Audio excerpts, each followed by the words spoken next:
नमस्कार सर्वांना, श्री स्वामी समर्थ. तुम्हा सगळ्यांचं आपल्या चॅनलमध्ये खूप खूप मनापासून स्वागत आहे.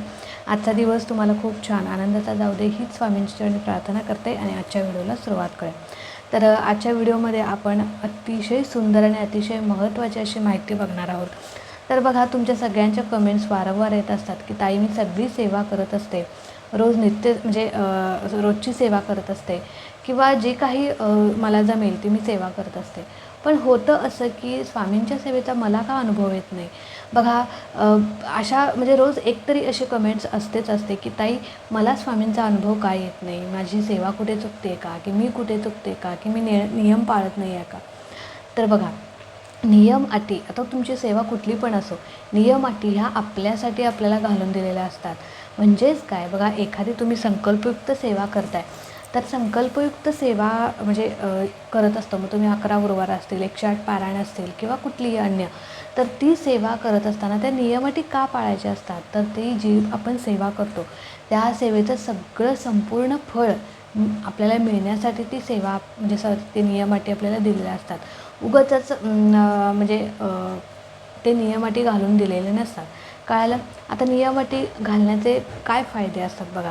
बघा, आता तुम्ही नियम अटी न पाळता जर सेवा केली तर कधी असं होतं की एखादी सेवा आपण चालू करतो, तुम्ही तुमच्या अनुभवावरून बघा, तर एखादी सेवा आपण चालू करतो आणि त्याला काय नियम अटी तुम्ही पाळत नाही, म्हणजे विना संकल्पयुक्त सेवेलाही नियम अटी असतातच असतात. कळालं.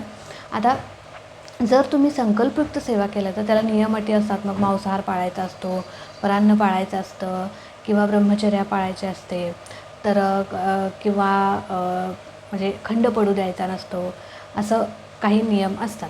मग ते नियम अटी का दिलेले असतात हो, तर बघा, ज्यावेळी आपण संकल्पयुक्त सेवा करत असतो त्यावेळी आपण पहिल्यांदा संकल्प केलेला असतो आणि संकल्पयुक्त सेवा ही पूर्णच करावी लागते कोणत्याही परिस्थितीत. आणि ज्यावेळी आपण संकल्प करतो त्यावेळी एखाद्या इच्छित कार्यासाठी, इच्छित फलप्राप्तीसाठी आपल्याला तळमळ असते की ही ही ही माझी इच्छा पूर्ण व्हावी, स्वामींनी ही माझी इच्छा पूर्ण करावी, म्हणून आपण ती संकल्पयुक्त सेवा ठाम निश्चयाने केलेली असते. नाही, मी संकल्प केला आहे ना, म्हणजे मी ही सेवा पूर्ण करणारच, असा आपला ठाम निश्चय झालेला असतो आणि म्हणून तो संकल्प आपण करतो. आणि संकल्पयुक्त सेवेमध्ये जी आपण सेवा करणार आहोत ती सेवा पूर्णच करावी लागते, खंड पडू द्यायचा नसतो, हे आपल्याला माहीत असतं. म्हणून संकल्पयुक्त सेवेमध्ये काही नियम अटी असतात, ते पण आपण पाळायचे असतात. आता म्हणून म्हणजे ज्यावेळी जेवढ्या दिवसाची तुमची सेवा आहे तेवढे दिवस जर तुम्ही ते जे काही नियम आहेत, जे काही अटी आहेत पाळून सेवा केली तर ती सेवाही तुमची लवकर पूर्ण होते आणि त्या सेवेचं फळ देखील तुम्हाला मिळतं. आणि एखाद्या वेळेस बघा, तुम्ही संकल्प केला नाही, काय नाही, पण तुम्ही सेवा करताय. आता तुम्ही समजा तुम्हाला वाटलं की तुम्ही 108 पारायण करणार आहात, पण तुम्ही विना संकल्पाचंच जर म्हणजे पारायणाला सुरुवात केली, संकल्प केला नाही, काय नाही, आज मनात आलं चला आज एक पारायण करूया, चला उद्या आलं उद्या दुसरं पारायण करूया, असं तुमचं होतं. पण कधी असं होतं की विना संकल्प जर आपण सेवा करू तर त्यामध्ये म्हणजे आपण टंगळमंगळ होते, कधी कंटाळा आला तर ते आपण करत नाही पारायण. हां, आपण कुठे संकल्प केलेला आहे, आपण तर अशीच सेवा चालू केलेली आहे, ठीक आहे, एक दिवस चुकली तर काय होतं, असं आपलं होत असतं. मग ते खंड पडत जातो. एक दिवस खंड पडला की दुसऱ्या दिवशी पण आपल्याला कंटाळा येतो, तिसऱ्या दिवशी, मग 4-5 दिवस असे खंड पडतात. परत आपल्याला आठवण होते आपण सेवा चालू केलेली आहे आणि ती सेवा आपल्याला पूर्ण करायची आहे. मग एका पॉईंटला असं होतं की आपण सेवाच सोडून देतो, म्हणजे जे आपण ठरवलेलं असतं 108 पारायण ते होतच नाहीत आपल्याकडून पूर्ण. आणि जसं खंड पडत जातो तसं जे आधीची आपण सेवा केलेली असते तीसुद्धा खंडित होत जाते. लक्षात घ्या, त्याचं पूर्ण फळ आपल्याला, मी असं म्हणत नाही की त्याचं फळ तुम्हाला मिळणार नाही, मिळणार, पण ज्यासाठी आपण सेवा केलेली असते त्याचं पूर्ण फळ म्हणजे इच्छित फलप्राप्तीसाठी तुम्ही सेवा केलेली असेल तर त्याचं पूर्ण फळ तुम्हाला मिळत नाही, कारण तुम्ही नियम अटी पाळलेले नसतात किंवा तुम्ही संकल्पयुक्त सेवा केलेली नसते. म्हणून कधीही इच्छित फलप्राप्तीसाठी संकल्पयुक्तच सेवा करा, नियम अटी पाळूनच सेवा करा. ज्यावेळी आपण नियम अटी पाळतो आणि बघा, जर म्हणजे एखाद्या वेळेस तुम्ही विनासंकल्प सेवा केलेली असते त्यावेळी ती सेवा करत असताना जर तुम्ही एखाद्या वेळेस मांसाहार करता, मग कुठेतरी असं ते नको वाटतं, मग परत आज मांसाहार केलेला आहे, घरात मांसाहार आहे, सेवा करायला नको, मग त्या दिवशीचा खंड पडतो. एखाद्या दिवशी तुम्ही कुठे गावाला गेलेला असता त्या दिवशीचा खंड पडतो, असं होतं. त्याच्यामुळे कुठलीही सेवा करत असताना संकल्पयुक्त करा. म्हणून आणि तुम्हाला जर खराच अनुभव यावा असं वाटत असेल तर नक्की तुम्ही संकल्पयुक्त सेवा करा. आणि सगळ्यात महत्त्वाचं म्हणजे सेवेचा अनुभव का येत नाही, तर हे सगळ्यात पहिलं कारण आहे की नियम अटी पाळून जर आपण व्यवस्थित सेवा केली तर नक्कीच त्याचा अनुभव येतो. विश्वास ठेवून सेवा केली तर नक्कीच अनुभव येतो. आणि त्यापेक्षाही महत्त्वाचं म्हणजे आपल्या सेवेत जर सातत्य असेल तर अनुभव आपल्याला 100% येतो. नाहीतर एक दिवस सेवा केलेली आहे, 4 दिवस सेवा केलेली आहे आणि तुम्हाला त्याचा अनुभव येणार नाही. कळालं? आता त्याच्यानंतरची दुसरी गोष्ट म्हणजे बघा, ज्यावेळी आपण सेवा करत असतो त्यावेळी संकल्प केला, 40 दिवसाचा संकल्प केला, कुठली पण सेवा असो, 40 दिवसाचा तुम्ही संकल्प केला आहे, 40 दिवस तुमच्या सेवेचे पूर्ण पण झाले आणि मग लगेच तुम्हाला वाटतं की नाही बाबा आता 40 दिवस पूर्ण झाले, सेवेचा अनुभव यायला पाहिजे मला, मग का आला नाही? मग असं होतं की 40 दिवस सेवा करूनही ताईंनी सांगितलं होतं की 40 दिवस सेवा करा तुम्हाला अनुभव. पण कसं असतं सांगू का, प्रत्येकाच्या ती ठराविक कालावधीसाठी सेवा असते. ती सेवा काही तुमची वाया जात नाही. ते 40 दिवसाची केलेली सेवा तुमची वाया जात नाही. ती महाराजांच्या खात्यात जमाच असते. पण कसं असतं ना की प्रत्येकाचं नशीब वेगळं आहे, प्रत्येकाचे प्रारब्ध वेगळे आहेत, प्रत्येकाचे भोग वेगळे आहेत, प्रत्येकाने केलेली वाईट चांगली कर्म वेगळी आहेत. त्याच्यामुळे प्रत्येकाच्या कर्मानुसार ज्याचं त्याचं फळ त्याला मिळत असतं. आता एखाद्याची कर्म चांगली असतील, एखाद्याचे प्रारब्ध चांगले असतील तर 40 दिवस पूर्ण व्हायच्या आतच त्याला त्याचं फळ मिळतं किंवा 40 दिवसाची सेवा पूर्ण झाल्यानंतर लगेच त्याला फळ मिळतं. पण एखाद्याचे प्रारब्ध इतके वाईट असतात, भोग इतके कठोर असतात की 40 दिवस पूर्ण झाले तरीही त्याला त्याचं म्हणजे खूप दिवस उलटून गेले तरीही त्याला फळ मिळत नाही. कारण त्याला अजून सेवा करण्याची गरज आहे. ती 40 दिवस करूनही अजून सेवा त्याला करण्याची गरज आहे, कारण त्याचे भोगच इतके कठोर आहेत की त्याला अजून सेवा करायची. महाराज सांगतात तू अजून सेवा कर, तुझी अजून वेळ आलेली नाही. म्हणून म्हणते की ही दुसरी गोष्ट आहे. म्हणजे पहिली गोष्ट झाली की संकल्पयुक्त सेवा, त्याच्यानंतरची दुसरी गोष्ट म्हणजे ज्याचे प्रारब्ध चांगले त्याला त्याची सेवेचा लवकर अनुभव येतो. त्याचे भोग कमी त्याला त्याच्या सेवेचा अनुभव लवकर येतो. तुमचे भोग ज्यावेळी संपतील ना त्यावेळी तुमच्या सेवेचा अनुभव येतो. तुम्ही जेवढं मागितलं आहे त्याच्यापेक्षा कितीतरी चांगल्या पटीनं, अपेक्षेपेक्षा जास्त महाराज तुम्हाला देत असतात, यात काही शंका नाही. म्हणून ही झाली दुसरी गोष्ट. त्यानंतरची तिसरी आणि महत्त्वाची गोष्ट म्हणजे ज्यावेळी आपण सेवा करत असतो त्यावेळी जे पण तुम्ही नियम अटी पाळताय ते कटाक्षाने पाळा. नाहीतर एखाद्या वेळेस काय होतं की आपण नियम अटींचं उल्लंघन करतो. संकल्प तर केलेला आहे पण संकल्प आपण मोडतो, पण हे पूर्णपणे चुकीचं आहे. त्याचे दोष आपल्याला लागत असतात, लक्षात घ्या. मांसाहार तुम्ही संकल्प करूनही जर तुम्ही मांसाहार करत असाल, संकल्प करूनही तुम्ही सेवा करत नसाल, म्हणजे सेवा आता आजची सेवा झाली, उद्या संकल्प केला आहे तुम्ही, आज सेवा केला आहे उद्या केला नाही, त्याचा काय उपयोग आहे सांगा? तुमच्या सेवेतच सातत्य नाही, सेवेतच तुमच्या ती म्हणजे ओढ नाही आहे की मग तुम्हाला त्या सेवेचा अनुभव कसा येईल किंवा महाराज तरी तुमच्यावरती कशी कृपा करतील. महाराजांना धडसोड करणारे वृत्तीचे लोक आवडत नाहीत. ज्याच्या सेवेत सातत्य आहे, ज्याच्या सेवेवरती म्हणजे त्याच्या सेवेवरती ज्याचा विश्वास आहे त्याला महाराज नक्कीच त्या सेवेचं फळ देतात. आणि निस्वार्थी ज्याची भावना आहे त्याला महाराज नक्की फळ देत असतात, लक्षात घ्या. त्याच्यानंतरची चौथी गोष्ट म्हणजे जी तुम्ही संकल्पयुक्त सेवा करताय ती सेवा करत असताना सगळ्यात 99% लोक म्हणजे म्हणजे खूप लोक असे आहेत की ही चूक करतात, म्हणून त्यांना त्यांच्या सेवेचा अनुभव येत नाही. तर ती महत्त्वाची चूक कुठली तर बघा, ती म्हणजे नित्यसेवा. आता ताई आम्ही 11 गुरुवार केलेले आहेत किंवा मी 108 पारायण केलेले आहे. मग 108 पारायणामध्ये काय होतं की आपण रोज एक पाठ करतो, बरोबर.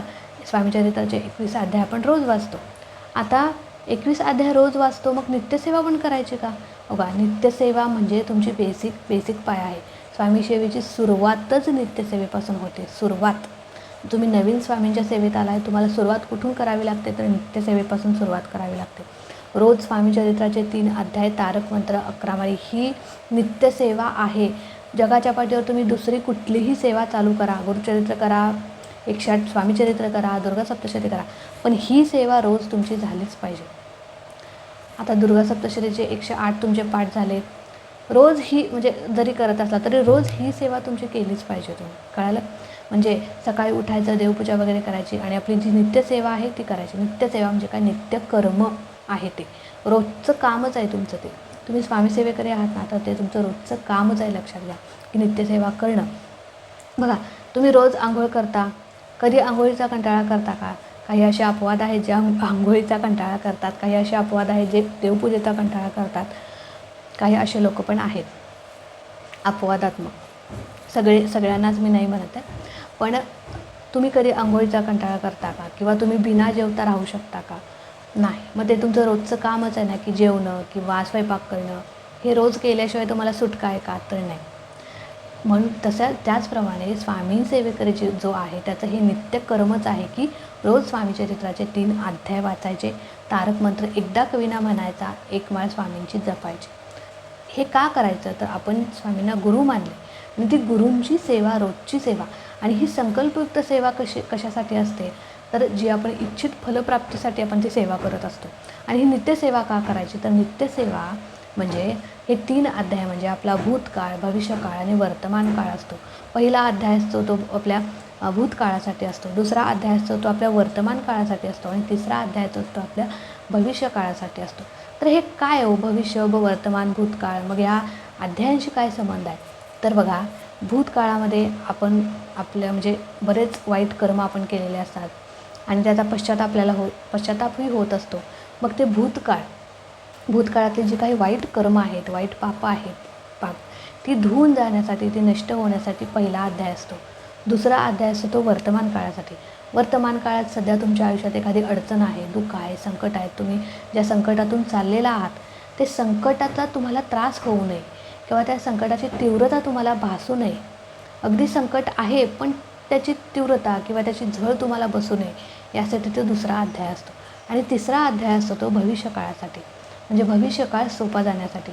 बघा, तुम्हाला, मला, आपल्या कुणाला माहिती आहे का पुढच्या दुसऱ्या सेकंदात किंवा पुढच्या येणाऱ्या 5 मिनिटात तुमच्यासोबत, माझ्यासोबत काय घडणार आहे किंवा कुठली अशी घटना घडणार आहे किंवा येणारा भविष्यकाळ आपल्याला जर माहीत असतं तर आपण कधीच देवाची सेवा केली नसती. किंवा म्हणजे कोणीच असं प्रत्येकाला जर भविष्यकाळ माहीत असता तर त्याने पर्याय शोधून काढला असता किंवा मार्ग शोधला असता. कोणीच सेवा केली नसती, कायच म्हणजे देवाला कोणी विचारलं पण नसतं.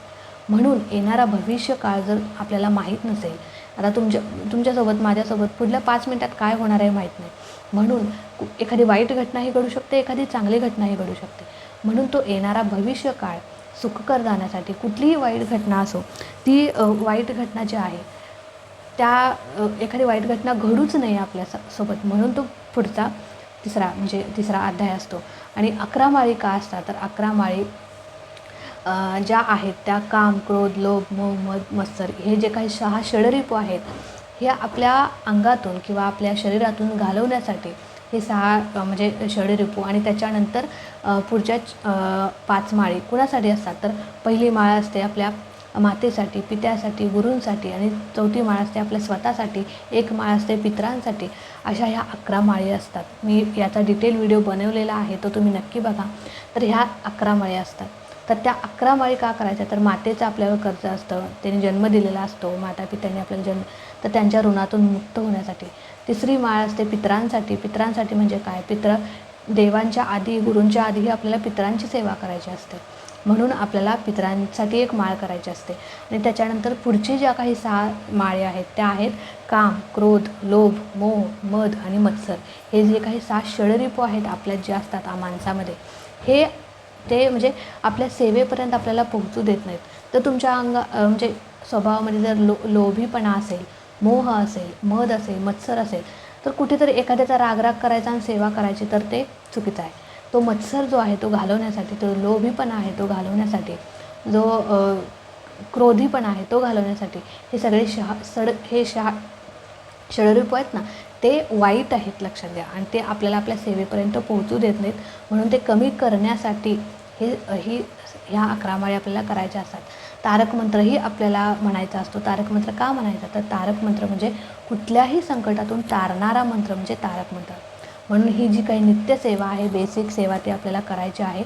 आणि तरच आपण एखादी संकल्पयुक्त सेवा करू तर त्याचा अनुभव आपल्याला त्वरित येतो. नाहीतर एखादं 108 पारायण करताय रोज आणि नित्यसेवाच तुम्ही करत नाही, तर तुम्हाला त्या सेवेचा अनुभव येणार नाही. म्हणून ह्या ज्या काही गोष्टी आहेत त्या लक्षात ठेवायच्या आहेत आणि मग आपल्याला स्वामींची सेवा करायची आहे, लक्षात घ्या. तर चला, आजचा व्हिडिओ इथेच एंड करते. आवडला असेल तर नक्कीच लाईक करा, शेअर करा. चॅनलवरती नवीन असाल तर चॅनलला सबस्क्राईब नक्की करा.